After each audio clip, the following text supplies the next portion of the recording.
आदाब, मैं हूं मुमताज आलम रिजवी और मैं बात कर रहा हूं इस वक्त साबिक मेंबर पार्लियामेंट और IMCR के चेयरमैन मोहम्मद अदीब की। मोहम्मद अदीब जो समाजी कारकुन की तरह मुस्तकिल मिली मसाइल को हिंदुस्तान में उठाते रहते हैं। यूएनओ में भी उन्होंने स्पीच दी जब वो मेंबर पार्लियामेंट थे। उन्होंने फिलिस्तीन की हमायत में हमेशा आवाज़ बुलंद की और खरी खोटी सबको सुनाई, चाहे वो अमेरिका हो, इजराइल हो, यहाँ तक कि सऊदी अरब को भी। हमने उनसे बात की और जानने की कोशिश की कि ये जो फिलिस्तीन में चल रहा है आखिर ये माजरा क्या है। और इस वक्त ये उनका इंटरव्यू बहुत अहमियत का हामिल हो गया है कि जब अमेरिका के सदर डोनाल्ड ट्रंप दौरा करके वापस गए। सबसे पहले सुनिए कि उन्होंने क्या कहा वेस्टर्न वर्ल्ड के बारे में और अरब ममालिक के बारे में। बहुत इंपॉर्टेंट बात उन्होंने कही है। उन्होंने कहा कि ये जंग दरअसल अगर देखा जाए तो जहां वेस्टर्न वर्ल्ड था वहीं उनके साथ अरब वर्ल्ड भी था, और उनके मुकाबले में हिजबुल्लाह थे, उनके मुकाबले में हूती थे, उनके मुकाबले में देखा जाए तो हमास थे। वो उनसे मुकाबला कर रहे थे। और क्या कहा मोहम्मद अदीब साहब ने, सुनिए जरा।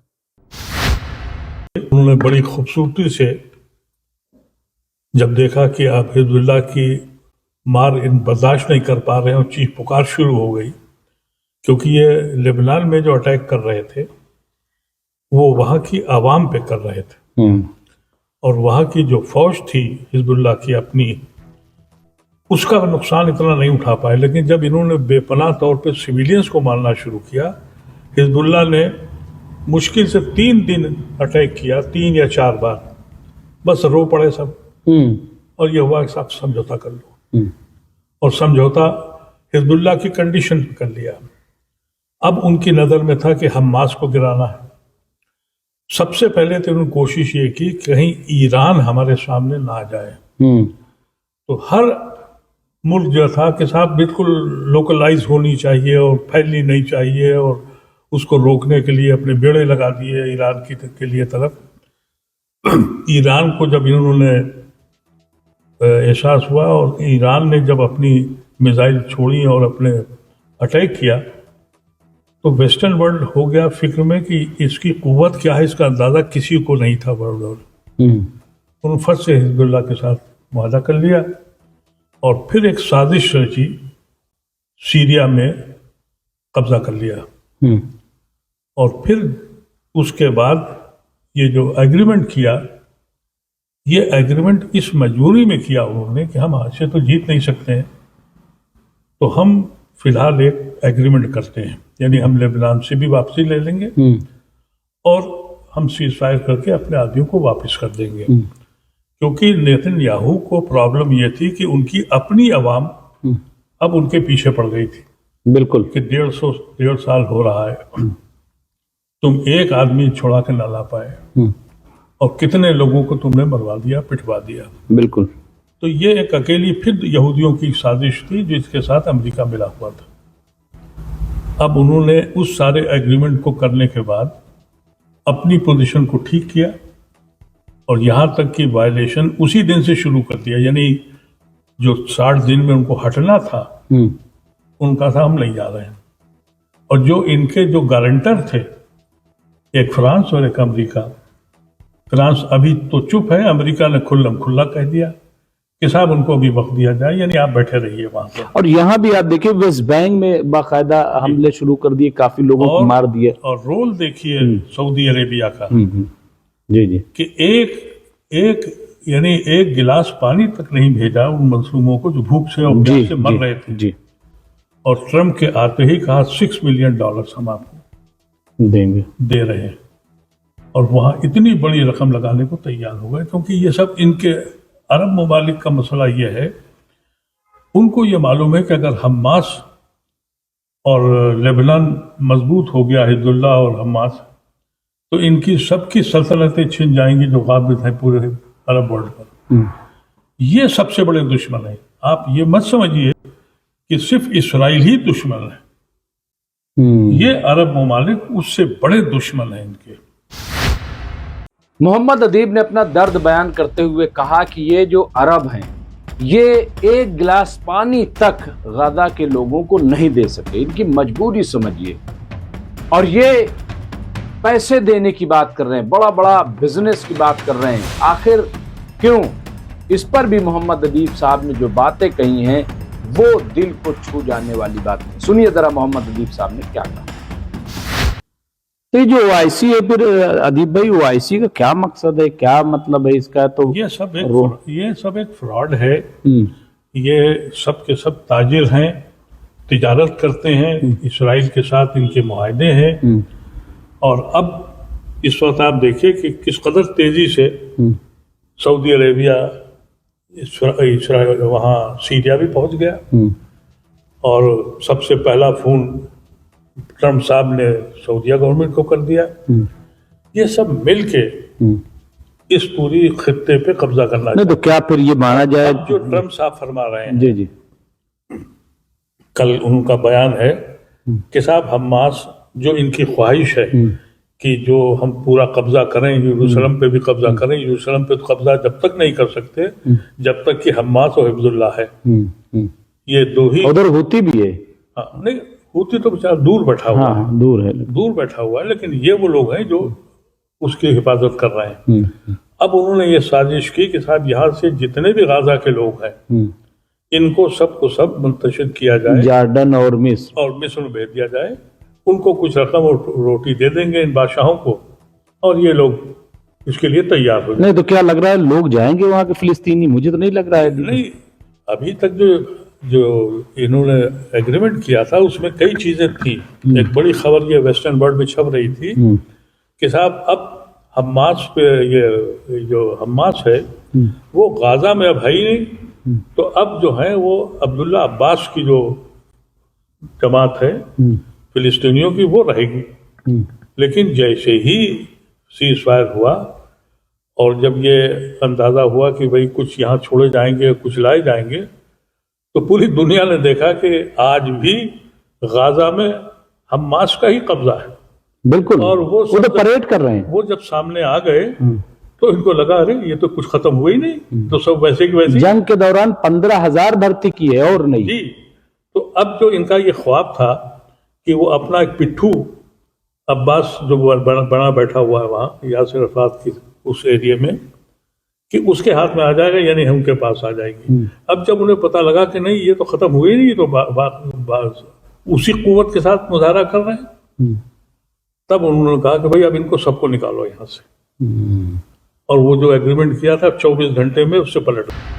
गुफ्तगू के दौरान मैंने ये भी सवाल किया कि क्या ग्रेटर इजराइल बन जाएगा, क्या उसकी तैयारी है पूरी? तो इस पर चौंकाने वाला बयान मोहम्मद अदीब साहब ने दिया। उन्होंने कहा कि क्या बात करते हो, ग्रेटर इजराइल तो बन गया है, तुम यूएई को क्या समझते हो, तुम बहरीन को क्या समझते हो, तुम सऊदी अरब को क्या समझते हो? मोहम्मद अदीब ने जो कहा है वाकई वो चौंकाने वाला बयान है। सुनिए और गौर कीजिए कि क्या उन्होंने जो कहा है वही सच है या फिर उनकी बातें महज हवा हवाई हैं। सुनिए जरूर आप। नहीं तो क्या लग रहा है कि फिर क्या ये माना जाए कि ये ग्रेटर इजराइल की तरफ ये बढ़ना चाहते हैं और उसमें अमेरिका पूरा साथ दे रहा है? क्योंकि आप देखिए सीरिया में भी गोलान हाइट पे कब्जा हो गया है, बिल्कुल वहां दमिश्क से। ग्रेटर इजराइल नहीं बना है, ये सऊदी अरेबिया क्या है, ये यूएई क्या है, ये बहरीन क्या है? अरे भाई ये कोई मुस्लिम मुल्क है? आप समझते हो मतलब ये ग्रेटर इजराइल के हिस्सा एक तरीके से हो गए जब उनके जिस तरीके काम हो रहा है जब आप उनके सीक्रेट सहयोगी हैं तो है ही है ऐसा। आप कैसे नहीं है? जो इस्राइल कहता है वही तो अमेरिका के जरिए उनसे करवाया जाता है। तो आप तो ग्रेटर इस्राइल का कॉन्सेप्ट तो ऑन पेपर ना सही लेकिन अमली तौर पे तो हो ही रहा है। मैं तो उनका हिस्सा ही समझता हूँ। अगर कोई भी मुसलमान या कोई भी, यानी इसका मतलब खाने काबा और ये सब खतरे में आ गए। खतरे में तो बिल्कुल आज खाने काबा पे इसलिए डायरेक्ट अटैक नहीं है कि दुनिया पलट जाएगी, नहीं तो जो वहाँ प्लानिंग हो रही है, रियाद में हो रहा है, और नए शहर बनाए जा रहे हैं और नाच गानों के इंतजाम हो रहे हैं और यहाँ हिंदुस्तान के फिल्मी एक्टर वहाँ जाके नाच रहे हैं, ये तस्वुर था इस्लामिक कंट्री का। कम से कम सऊदी अरेबिया का। जो कौम, जो लोग अपने की हैसियत बना रहे हैं, सबसे ज्यादा गालियां क्यों दी जाती है ईरान को? कि वो अपनी आइडेंटिटी को नहीं खो रहे हैं, अपनी आइडेंटिटी को कायम किए हुए हैं।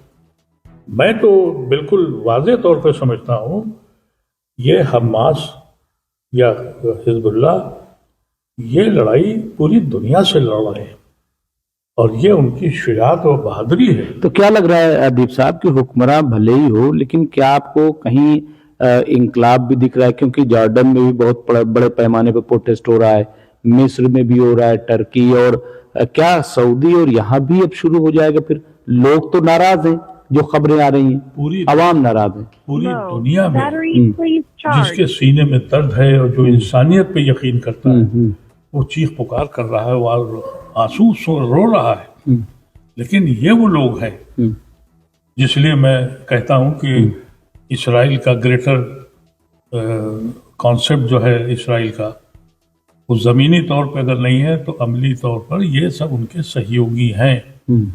आप मतलब बन ही गया ये, तो आप कह रहे हैं? मैं तो बिल्कुल समझता हूँ, इसलिए कि कोई, आप छोड़ दीजिए मुसलमान या क्रिश्चियन या यहूदी, इंसानों ने कभी आज के जमाने में, कभी तारीख में इतनी बर्बादी देखी है? किसी ने नहीं देखी। 40,000 बम मारे गए। उस मलबे से सिर्फ हड्डियां निकल रही हैं और सिर्फ हड्डियां निकल रही हैं, और वहां के लिए एक चीज की मदद की जरूरत नहीं है। अब क्योंकि आका जो है बैठे हुए वाशिंगटन में, आका ने कह दिया कि अब आप पूरी आबादी को बदल लें, तो ये सब के सब इस पे लग जाएंगे कि हम आबादी खत्म करेंगे वहां की। तो ये सिचुएशन जो है, ये लाख आप नहीं, तो इसमें क्या लग रहा है अदीब भाई कि ईरान जो है ऐसा होने देगा? क्योंकि देखिए, और जो रूस है वो ये, या टर्की जो है भी फिर भी बोल रहा है टर्की जैसा, क्या लग रहा है आपको? देखिए, टर्की का रोल भी मशकूक हो गया है।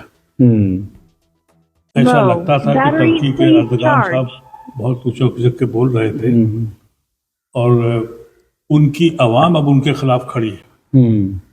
लेकिन वो नाटो के मेंबर होने के बाद उन्होंने भी कोई अमली दखल नहीं दिया, यहाँ तक कि पकड़े गए, जहाज पकड़ा गया कि असलहा जा रहा था किसी इनके नाम से, लेकिन वो जा रहा था दूसरी तरफ, यानी इसराइल के लिए जा रहा था। तो सब चीजें खुल के सामने आ चुकी हैं। जहां तक ईरान का सवाल है, ईरान से अभी ये पंगा लेना नहीं चाहते। उसकी वजह यह है कि ईरान का क्लियर थ्रेट है मिडिल ईस्ट की कंट्रीज को कि अगर तुम्हारी जमीन हमारे खिलाफ यूज हुई तो हम उड़ा देंगे तुम्हें। तो ये तो इस वजह से चुप हैं, इनको रास्ते कॉरिडोर मिले नहीं है। लेकिन इनका कोशिश ये है कि ईरान के जितने भी सहयोगी हैं पहले इनको खत्म करो और फिर उनकी बारी आए। तो ये लड़ाई जो मुझे लगता है कि दुनिया अभी एक वर्ल्ड वार का इंतजार कर रही है, उसका खालिस और खालिस जिम्मेदार अमेरिका है। अमेरिका है पूरे जिम्मेदार, खालिस और खालिस जिम्मेदार अमेरिका है कि सिर्फ इसराइल ही दुश्मन है। ये अरब ममालिक उससे बड़े दुश्मन हैं इनके। आखिर में हमने मोहम्मद अदीब साहब से जानने की कोशिश की कि क्या फिर ऐसी सूरत में अवामी इंकलाब आएगा, क्योंकि जॉर्डन हो, तुर्की हो या यमन हो, कई ईरान हो, कई मकामात पर आप देखिए कि अवामी मूवमेंट चल रहे हैं, बड़े बड़े प्रोटेस्ट चल रहे हैं, यहाँ तक कि वेस्टर्न वर्ल्ड में भी अवामी मूवमेंट चल रहे हैं। लेकिन क्या अरब देशों में भी इंकलाबी सूरत पैदा हो सकती है? क्या वहाँ लोग सड़कों पर आ सकते हैं? इस पर भी मोहम्मद अदीब ने बड़ा मानेखेज बयान दिया है, सुनिए आप। क्योंकि अमेरिका दुनिया के उस किनारे बैठा है कि उसका तो कुछ जाने वाला नहीं। अब रशिया को उन्होंने फंसा दिया है। लेकिन जो डोनाल्ड ट्रम्प ने कहा था उसका क्या होगा? उन्होंने कहा था साहब मैं जंगबंदी कर दूंगा और सबको हक मिल जाएगा और मिडिल ईस्ट, ये सब तब क्या? क्योंकि जो आप तो अमेरिका जाते रहते हैं अदीब साहब, वहाँ जो स्विंग स्टेट थी जहाँ से ये पिछली बार हारे थे, वहाँ मुस्लिम 2% है, इस बार वहीं से ही जीते। और मुसलमान चूंकि बिल्कुल जो बाइडेन से नाराज हो गए इसी जंग को लेकर के, और इन्होंने कहा था कि मैं सब ठीक कर दूंगा, तो फिर इनका क्या होगा? नहीं, देखिए ऐसा है कि Power ये सब off. बदनसीबी है कि पूरे दुनिया में हम्म। अब स्टेट्समैन नहीं है, जोकर है सब जगह। ओह। और वो चाहे हमारा मुल्क हो या कहीं मुल्क, कहीं आप देख लीजिए कोई स्टेटमेंट नहीं, बकवास करने वाले लोग बाकी में वक्त है, जो सिर्फ बड़बुरापन करते हैं। और ट्रम्प का तो मामला बिल्कुल उसने एक हफ्ते के अंदर क्लियर कर दिया कि वो इतनी बड़ी जंग कराएगा और वो सिर्फ और सिर्फ वो रशिया से झगड़ा नहीं लेगा, वो रशिया से नहीं लेगा और चाइना से नहीं लेगा। वो जानते हैं कि वहां हमें शायद थोड़ा नुकसान हो जाए। ये जो मिले हुए लोग हैं, ये जो उनके सहयोगी जो घूम रहे हैं इस वक्त दौलत के नशे में और उसमें मस्त हैं, इनके सहारे से इस पूरे खित्ते को तबाह कर अगर आप इसका वजूद देखें, जिस वक्त ये आटम एम्पायर खत्म की गई सल्तनत उस्मानिया, उसकी साजिश भी तो बरतानिया में रची गई थी। बिल्कुल। और वहां पर भी यही तय हुआ था। और मदद किसने की थी? यही किंग जॉर्डन के दादा जो आज हाकिम है, उसी ने तो की थी, वही आज है। तो ये कोई आज के लोग नहीं है, ये बहुत खानदानी बेईमान लोग हैं। और अपने को बदनसीब ये है कि कहते हैं कि हम प्रॉफिट के डिसेंडेंट हैं। कतन नहीं हो सकते ये डिसेंडेंट। और वैसे अगर कहा जाए तो उसी खित्ते में तो यजीद भी पैदा हुआ। लेकिन अब अभी तो लग रहा है कि जैसे आप देखिए हिजबुल्लाह भी अभी कहीं ना कहीं उसकी ताकत महसूस की जा रही है, हमास भी अभी बाकी है, उधर अंसारुल्लाह हौजी जो है वो भी हैं। तो क्या मतलब अभी लड़ाई होगी, इसका मतलब जंग रुकेगी नहीं? ये तो उनकी समझ में आ गया है कि हम लड़ के नहीं, दूसरे अंदाज, क्योंकि उन्होंने साबित कर दिया कि छोटे से लोग 15 महीने लड़े, 15 महीने लड़े नहीं, इनके खून का आंसू कर दिए, इनका वो हशर कर दिया। अगर सिर्फ और सिर्फ 24 घंटे के लिए अमेरिका अपनी मदद छोड़ देता, ये फना कर देते इसराइल को।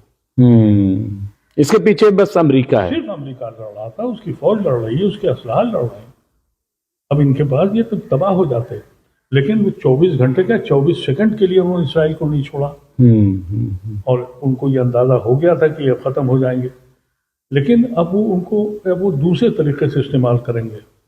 जैसे उन्होंने सीरिया पे कब्जा किया है, ऐसे ही वो कब्जा कोशिश करेंगे कि अब जैसे लेबनान में उनकी फौज को पैसा दे रहे हैं, उनको वहां इख्तिलाफात पैदा करा रहे हैं और वहां हिजबुल्लाह के खिलाफ एक माहौल तैयार करा रहे हैं कि वहां इंतशार पैदा हो जाए। फिलिस्तीन के अंदर तो ऑलरेडी वो कर चुके थे और अब की उनका ये ख्याल था कि जैसे ही सीज फायर होगा वो अब्दुल्ला अब्बास वाली टीम जो है टेक ओवर कर लेगी और हम ये हमास जो है तो खत्म ही। लेकिन हमास ने कर लिया और हमास ने 12 घंटे के अंदर दिखा दिया कि हम तो वैसे ही मौजूद हैं। तो अब कह रहे हैं पूरी आबादी को निकालो यहाँ से।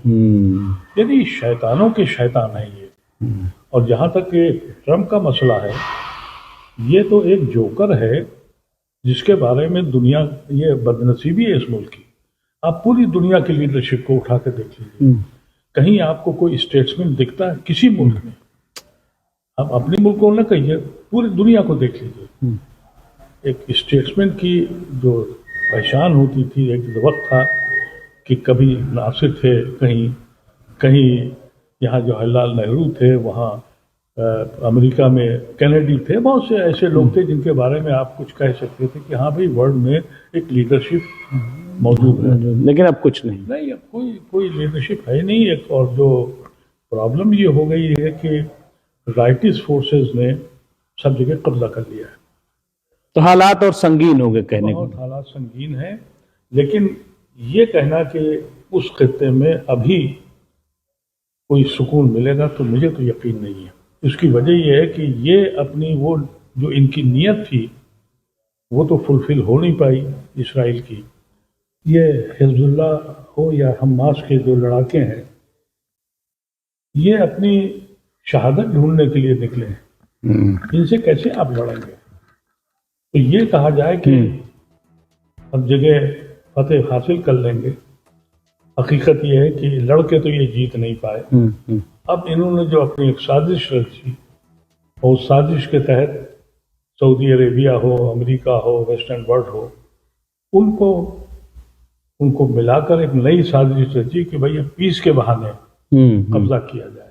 और कब्जा करने के बहाने अब जब देखा कि ये लोग फिर आ गए मैदान में, तो उस वक्त उन्होंने कहा कि भाई ट्रम्प साहब ने कि भाई इनको अब यहाँ से निकालो और इजिप्ट भेज दो, जॉर्डन भेज दो, और ये लोग तैयार हो जाएंगे, क्योंकि ये तो सिक्कों को पिजारी हैं, इनको दौलत दी जाएगी, इनको डराया जाएगा, इनके पास कुछ है भी नहीं सिवाय इसके कि अमेरिका की जूती उठाएं, तो ये इस तरीके से करेंगे।